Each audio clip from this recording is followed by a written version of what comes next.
It's a new year and a new chance for you to make a fresh start with your compliance. For the next 31 days on the FCPA Compliance Report, we're going to be bringing you a daily tip, strategy, or idea that you can use to improve your program. Here's your host, Tom Fox, the Compliance Evangelist. Auditing of third parties. Auditing of third parties is critical to any best practices compliance program and an important tool in operationalizing your compliance program. This is a key manner in which a company can manage third-party relationships after the contract is signed, and one which the government will expect you to engage in going forward. As stated in the update, under the section entitled Management of Relationships, is the following query. Does the company have audit rights to analyze the books and accounts of third parties, and has the company exercised those rights in the past? This means you must not only have audit rights, but you must exercise them as well. You should plan out your audit 4 to 6 weeks in advance. You should perform the audit with your legal counsel's lead to protect and preserve privilege, work with the relationship manager to establish key business contacts, discuss audit rights and processes with the third parties. You should prepare the initial document request lists for financial information queries, take the time to review findings from previous audits and resolutions, and also review the details of opened and closed internal investigations. If there are any code of conduct questionnaires available, take care to review, and finally, be cognizant of any related DOJ or SEC enforcement actions.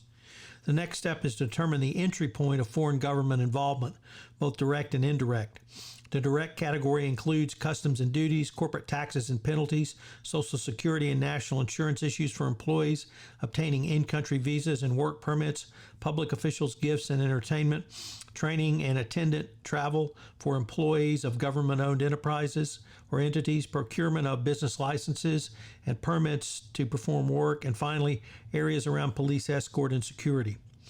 In the indirect category, some of the key areas to review are customs agents and freight forwarders, visa processors, commercial sales agents, including distributors, and finally those who might be consultants or other channel partners.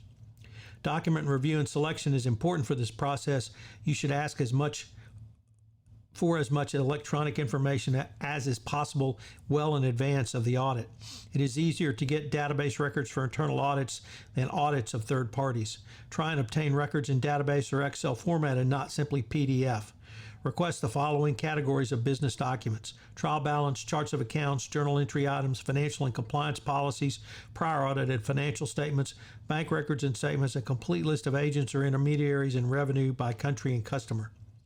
Your lead interviewer needs to be culturally sensitive, patient, and must negotiate a good working relationship with forensic auditors on your audit team who will be reviewing the documents from their professional perspective. Regarding potential interviewees, focus on those who interact with government entities, foreign government officials, or third parties, including those personnel involved with business leadership, sales, marketing, development, operations, logistics, corporate functions, HR, finance, health, and safety, real estate, and legal.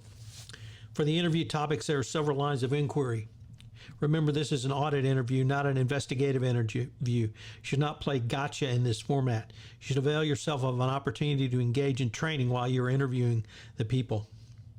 In your review of the general ledger accounts, you should consider commission payments to agents and representatives, any facilitating payments made, all payments around travel, meals, and entertainment, payments around training, gifts, charitable contributions, political donations, sales, and promotional expenses.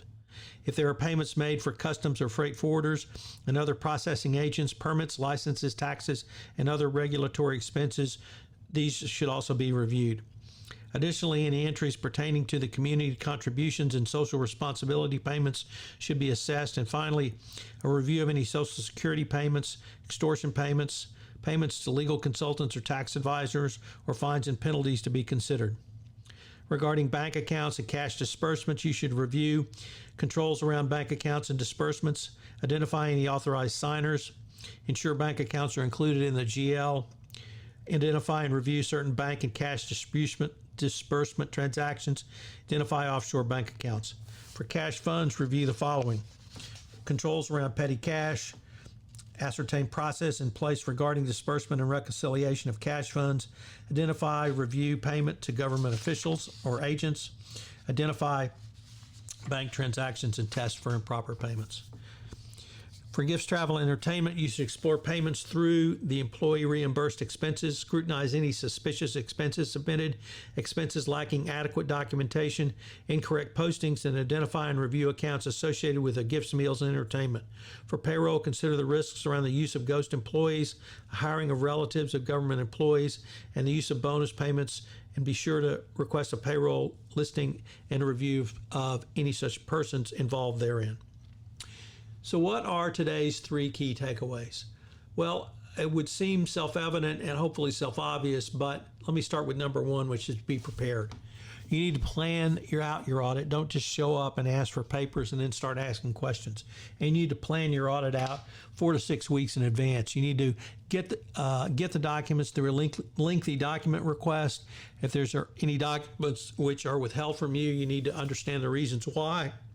You need to prepare your interviews based on these documents.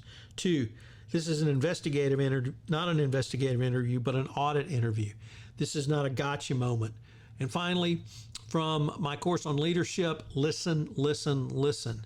Listen to what the answers are. Even in the era of virtual interviews, you need to practice your listening skills at all times.